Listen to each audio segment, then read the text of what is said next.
Mas, kalau interview untuk kerja ke luar negeri, apa aja sih yang ditanya? Kalau belum bisa bahasa Inggris, bisa nggak sih untuk ikut kerja ke luar negeri? Tonton ini sampai habis ya.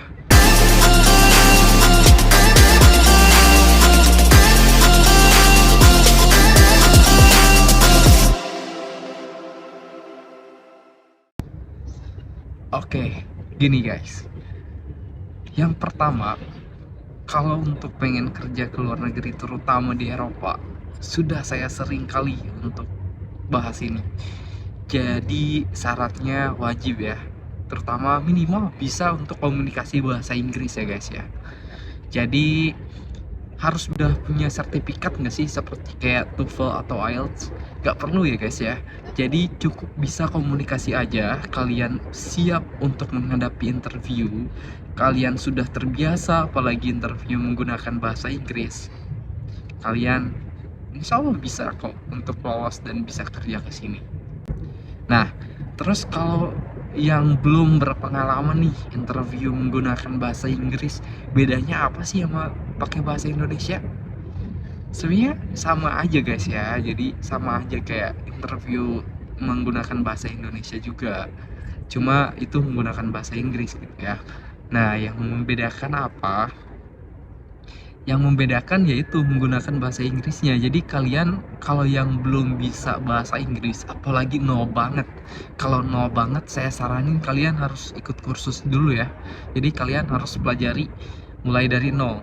Yang ditakutkan tuh begini. Nanti pada saat kalian di interview, kalian misalkan ditanya apa, ditanya gaji atau apa, kalian let's say kalau kalian nol, kalian nggak bisa numerik nya itu belum bisa nyebutin gitu. Kayak misalkan saya gajinya itu 4 juta sebulan sebelumnya, atau misalkan saya tingginya berapa, kalian numerik pun belum bisa gitu, agak agak sulit ya. Jadi emang kalian harus belajar dari nol. Tapi kalau kalian udah minimal bisa gitu, udah ngerti basic lah ya, kalian tinggal asah gimana caranya untuk menghadapi interview. Nah, ini saya bahas sedikit nih. Yang pertama itu pastinya introduce. Nah, saat pertama kalian bertemu dengan interviewernya, jangan lupa kalian yang menyapa duluan. Jangan tunggu disapa ya, kalian nyapa duluan. Hai gitu. Kalau enggak misalkan kayak good morning, good afternoon, good evening. Kalau ya sesuaikan dengan waktunya ya, jangan good evening pada saat morning time gitu. Jadi kalian harus tahu waktu di negara atau di tempat si interviewernya itu. Jadi misalkan kayak di sini nih, saya lagi di sini lagi siang hari gitu, jangan dibilang sore hari gitu. Mungkin di Indonesia sekarang lagi sore hari gitu, tapi kalian sapa saya dengan selamat siang hari, jadi good afternoon ya gitu, kayak gitu. Jadi kalian harus tahu timingnya. Nah, terus sudah sapaan, greet, jangan lupa kalian menanyakan kabar. Itu nilai positif buat kalian. Jadi wow, is kayak extra mile jatuhnya. Jadi kalian tuh lebih enak gitu, lebih kelihatan friendly gitu. Dan jangan tegang ya, yang paling utama tuh kalian jangan tegang. Kalian nanya kabar, udah nanya kabar, baru nanti dia juga pasti nanya kabar kalian. Kalian ya bilang great, it's very great, atau ya it's good, better, atau apapun kalian dalam keadaan baik pastinya ya. Terus nanti pasti disuruh memperkenalkan diri. Nah, pada saat perkenalan diri ini, kalian harus banyak persiapan dan harus banyak kali kalian berlatih. Jadi pada saat kalian di interview, kalian gak kaku, gak mikir dulu teng kayak kalian mau ngomong apa, terus kalian mikir dulu gitu. Nah, jadi kalian itu harus dipersiapin untuk pelatihan perkenalan diri, itu harus sangat dipersiapkan ya. Jadi poin apa aja sih untuk perkenalan diri ini? Nah, untuk poin perkenalan diri yang pertama pastinya nama ya. Jadi kalian perkenalkan nama kalian, full name ya. Jadi jangan disingkat, apalagi nama panggilan aja gitu, jangan. Nama panggilan itu sebenarnya nggak terlalu penting.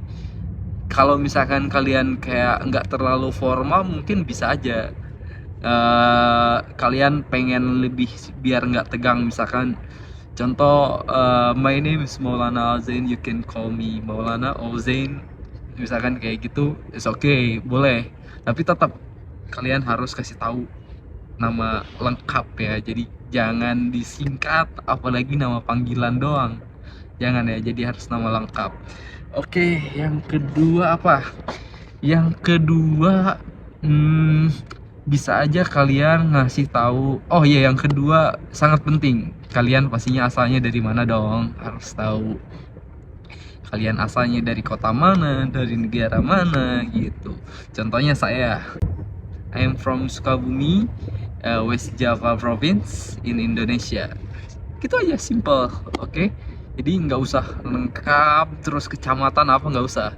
Jadi kayak I'm from Sukabumi, it's from West Java Province in Indonesia, udah kayak gitu. Atau kayak I'm from Jakarta, part of Indonesia province also, kayak gitu boleh. Terus misalkan kayak I'm from Bali, kayak gitu, udah gitu aja, nggak usah lengkap-lengkap kok, aman gitu untuk perkenalan diri.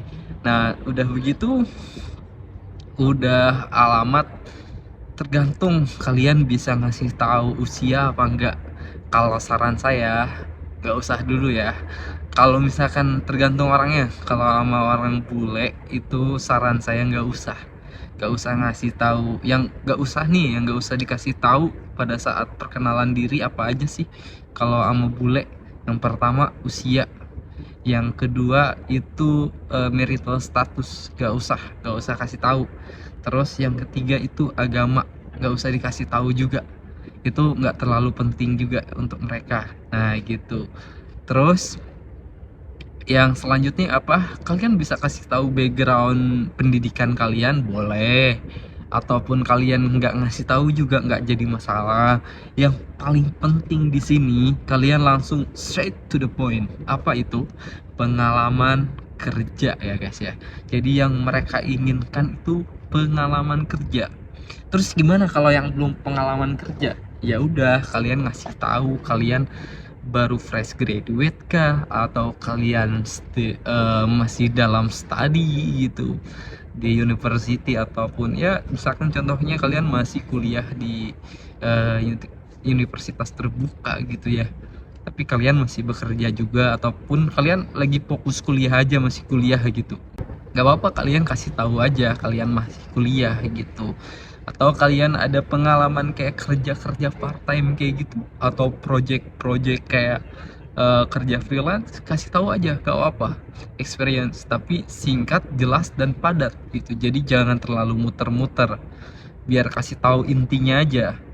Nah misalkan gini contohnya, kayak last time I have experience in a restaurant as a bartender and as a waiter also, kayak gitu udah. Terus ataupun misalkan kalian punya pengalaman di tempat lain, I have experience as a sales marketing in finance company, name, misalkan kasih tahu nama company-nya boleh, ataupun nggak ngasih tahu pun nggak apa-apa, kayak gitu ya. Yang paling penting landasannya itu CV kalian ya guys ya. Jadi yang CV kalian yang udah kalian kasih itu landasannya tuh dari situ, jadi biar tahu mereka itu apa, interviewernya tuh akan ngelihat CV kalian, jadi sesuai nggak nih apa yang kalian sampaikan tuh, sesuai nggak gitu. Terus gimana kalau misalkan pekerjaannya itu kayak non skill, nggak dibutuhin pengalaman? Nah itu bagus, jadi nggak jadi masalah kalian punya pengalaman apa, kalian apply pekerjaan yang tidak memerlukan pengalaman, tapi kalian pastiin bahwa kalian itu emang siap kerja dan kalian itu emang serius kerja gitu, kalian bisa beradaptasi dan belajar secepatnya gitu untuk pekerjaan itu. Nah, terus kalau misalkan gimana kalau misalkan pekerjaan itu membutuhkan pengalaman atau membutuhkan skill? Nah, ya pasti kalian harus udah punya skill dan pengalaman sebelumnya ya guys ya. Jadi jangan sampai kalian itu apply ke sesuatu pekerjaan yang perlunya itu harus ada skill dan pengalaman tapi kalian belum ada. Nah, itu kalian kalau mungkin kalian bisa aja kayak apa, bikin ya drama, kalian juga punya pengetahuan sedikit kayak gitu atau tidak atau bagaimana ya. Kalau itu mungkin sedikit orang ya yang bisa kayak gitu, tapi ya pengalaman saya ya kalian harus punya pengalaman dan harus punya knowledge-nya juga untuk skill dan job tersebut gitu. Nah, jadi kalau misalkan kalian ini yang belum bisa bahasa Inggris, kalian harus belajar dari awal. Kalau kalian yang udah bisa basic, kalian pelajari bagaimana cara menghadapi interview. Banyak kok di YouTube juga cara untuk menghadapi interview pakai bahasa Inggris. Nah, terus saran saya lagi, kalau kalian yang pengen untuk ngelancarin untuk komunikasi sehari-hari bahasa Inggrisnya, kalian, saran saya nih, dulu saya pernah lakuin itu kalian coba ngobrol di depan cermin, kayak belajar conversation sama diri sendiri sih. Emang agak gimana gitu, cuma ya itu untuk melatih kepercayaan diri juga ya. Nah, udah itu kalau nggak kayak gitu, kalian bisa pakai HP kalian. Contohnya, kalian bisa nonton Netflix ataupun nonton YouTube dengan konten bahasa Inggris gitu, dengan konten bahasa Inggris semua. Nah, kalian pakai subtitlenya, jangan pakai subtitle bahasa Indonesia. Kalau bisa pakai subtitle bahasa Inggris, kalian pahami. Oke, pertama untuk paling basic banget yang kalian belum bisa banget bahasa Inggris, kalian pakai bahasa Indonesia. Oke. Kedua, kalian udah mulai naik nih, basicnya udah bisa, kalian coba jangan pakai subtitle Indonesia tapi pakai subtitle bahasa Inggris. Kalian udah hampir intermediate nih, caranya lagi hapus subtitlenya, jangan pakai subtitle. Kalian nonton, dengerin, telinganya pasang baik-baik gitu, terus kalian pahami apa ini maksud film dan video tersebut gitu. Jadi kalian akan lebih paham dan akan lebih mengerti gitu. Itu saran saya. Jika ada pertanyaan lain silahkan ketik di komen. Jangan lupa like jika kalian suka video ini, dan jangan lupa subscribe. See you next video. Oops.